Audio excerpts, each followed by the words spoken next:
Miniature wargaming is a form of wargaming which incorporates miniature figures, miniature armor and modeled terrain as the main components of play, and which was first invented at the beginning of the 19th century in Prussia. Like other types of war games, they can be generally considered to be a type of simulation game, generally about tactical combat, as opposed to computer and board war games which have greater variety in scale. While such games could also be played with counters on a table with colored paper to denote terrain types, the visual attractiveness and tactile satisfaction of painted miniatures moving around on a table with model trees, hills and other scenery has such an alluring power to convince many wargamers to prefer model, miniature games over the cheaper and easier, board and chits alternatives. The miniatures and scenario items at the core of the model wargaming experience are available in different scales,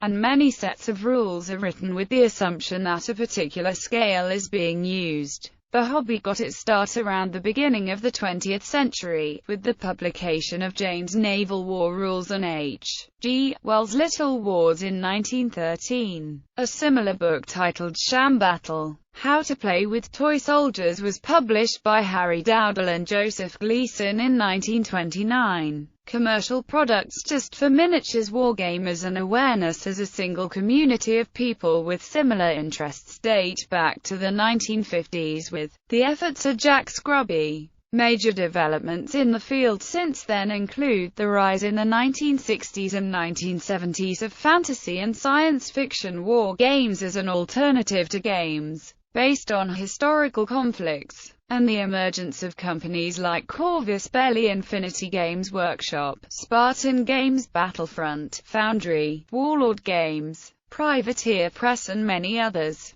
General overview: miniature wargaming is a recreational hobby where players simulate a battle, which is played out using small figurines to represent the land, sea or air units involved. Many miniatures games are played on a floor or tabletop, with terrain represented by miniature scenery. Movement of the miniatures is regulated using a measuring device such as a ruler, tape measure, cut sticks or other prepared standardized length instruments. However, like board games, miniature games can also be played using gridded terrain or even game boards. One of the main reasons for playing miniature war games, in both these respects, is because it offers players more freedom of play and a more aesthetically pleasing tactical element over traditional games or computer games. Additionally, many hobbyists enjoy the challenge of painting miniatures and constructing scenery. In many ways, miniature wargaming may be seen as combining many of the aesthetics of tabletop terrain modeling with an open strategy game predominantly, though not exclusively, with a military theme. There is also a large social component to war games, as very often games are played with several participants on a side.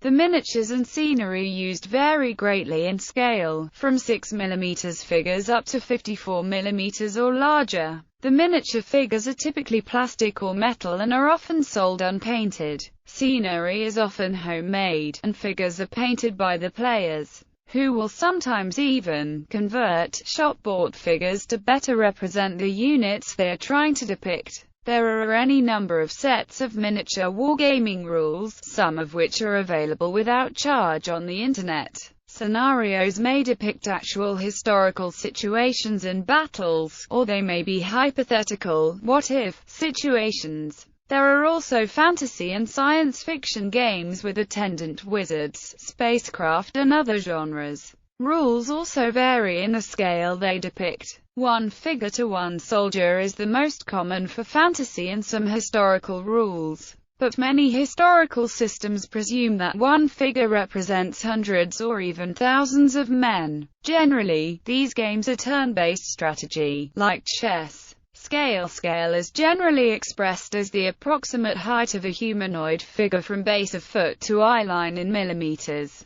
This is sometimes referred to as the Barrett scale, as opposed to the ratio values used in scale modeling. Popular sizes and roughly equivalent scale ratios. For more detailed information on common scales, see miniature scale. The naval wargaming branch of the hobby almost exclusively uses ratios. O, Ho, and N scale are popular among model railroad hobbyists.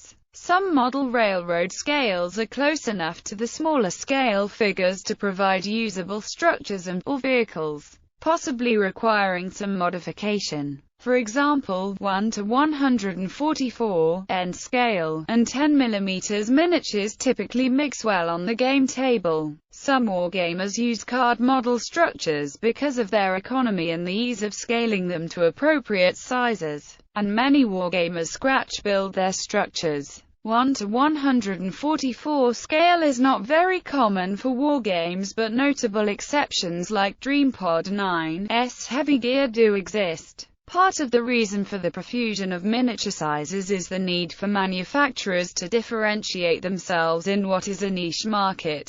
This results in what has been termed scale creep, where miniatures listed in a catalog may be identified by a measurement, but in reality may vary significantly from that advertised size. This is to encourage the purchaser into brand loyalty, based on the aesthetic desire to maintain a look of uniformity on the tabletop. Over the years, the size of new miniatures has tended to increase. For example, 25mm figures from the 70s are visibly smaller than the 25mm figures today. Some can even be used alongside modern 20mm figures. Currently, most manufacturers and gamers refer to 25mm figures as 28mm figures, since they are so much bigger than the earlier 25mm figures. Some figures are still being called 25mm, even if by the foot-to-eye line ratio they should be 30mm or bigger. Moreover, the anatomy features of 25 to 30mm miniatures can vary notably from manufacturer to manufacturer and even from sculptor to sculptor. Some of them rely on heavily emphasized features closely resembling the exaggerated anatomies of comic book characters,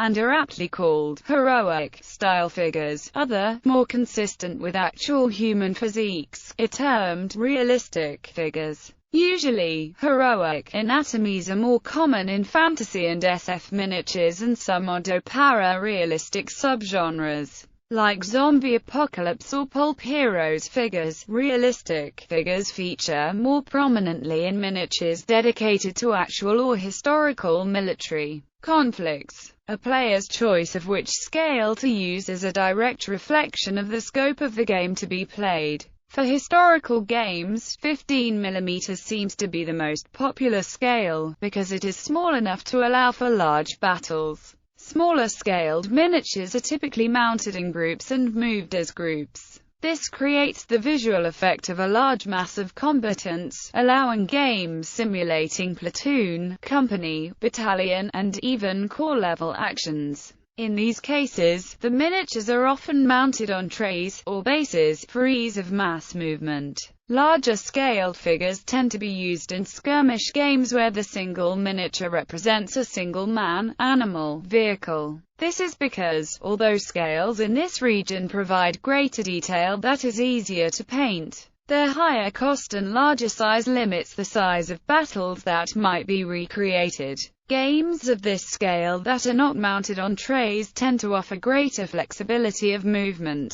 The perceived and agreed ratios of representative models to represented, real-world objects are generally explicitly stated. This is particularly true of rule systems that claim some form of historical authority, whereas a minority of rule sets do not state any representative scale. Rule sets. There are many miniature wargaming rule sets, not all of which are currently in print, including some which are available free on the internet. Most rule sets are intended for a specific historical period or fictional genre. Rules also vary in the model scale they use. One infantry figure may represent one man, one squad, or much larger numbers of actual troops. Wargaming in general owes its origins to military simulations, most famously to the Prussian staff training system Kriegsspiel. Consequently, rules designers struggle with the perceived obligation to actually simulate something, and with the seldom compatible necessity to make an enjoyable game. Historical battles were seldom fair or even, and the potential detail that can be brought to bear to represent this in a set of rules always comes at the cost of pace of the game and enjoyment. In Osprey Publishing's book about the Battle of Prussia.Like from its series on historical campaigns, there is included a detailed section on wargaming the battle, in which Stuart Asquith writes. He adds that unless at least the initial moves are recreated, then an interesting medieval battle may well take place. But it will not be a recreation of Prussia.Like. Still, rules aimed at the non-professional hobby market therefore inevitably contain abstractions. It is generally in the area of the abstraction liberties taken by the designers that the differences between rules can be found. Most follow tried-and-true conventions to the extent that a chess player would recognize wargaming merely as a different scaled version of his or her own game. Role-playing games during the 1960s and 1970s, two new trends in wargaming emerged. First were small unit rules sets which allowed individual players to portray small units down to even a single figure. These rules expanded the abilities of the smaller units accordingly, to magnify their effect on the overall battle. Second was an interest in fantasy miniatures wargaming. J.R.R. Tolkien's novel The Hobbit and his epic cycle The Lord of the Rings were gaining strong interest in the United States, and as a result, rules were quickly developed to play medieval and Roman-era war games, where these eras had previously been largely ignored in favor of Napoleonic and Civil War gaming. The two converged in a set of miniatures rules entitled Chainmail, published by a tiny company called Guidant Games, headquartered in Lake Geneva, Wisconsin. Later, in 1974, TSR designer E. Gary Gygax wrote a set of rules for individual characters under Chainmail, and entitled it Dungeons & Dragons. Further developments ensued, and the role-playing game hobby quickly became distinct from the wargaming hobby which preceded it. Naval war games, although generally less popular than war games set on land, naval wargaming nevertheless enjoys a degree of support around the world. Model ships have long been used for wargaming, but it was the introduction of elaborate rules in the early 20th century that made the hobby more popular. Small miniature ships, often in 1 to 1,200 scale and 1 to 1,250 scale, were maneuvered on large playing surfaces to recreate historical battles. Prior to World War II, firms such as Prussia.Like in England and the German company Viking marketed these to the public. After World War II, several manufacturers started business in Germany, which remains the center of production to this day, while other companies started in England and the United States. Rules can vary greatly between game systems, both in complexity and era. Historical rule sets range from the ancient and medieval ships to the fleets of the Age of Sail and the modern era. Often the hobbyists have to provide their own scale models of ships. The 1972 game, Don't Give Up the Ship, called for pencil and paper, six-sided dice, rulers and protractors, and model ships, ideally of 1 to 1,200 scale. The elaborate rules cover morale, sinking, fires, broken masts, and boarding. Dice determined wind speed and direction, and hence the ship's speed and the use of its cannon by measuring angles with the protractor. In naval wargaming of the modern period, General Quarters, primarily using six-sided dice, has established itself as one of the leading sets of World War I and II era rules. Some land-based miniature wargames have also been adapted to naval wargaming. All at Sea, for example, is an adaptation of the Lord of the Rings strategy battle game rules for naval conflicts. The game's mechanics centered around boarding parties, with options for ramming actions and siege engines.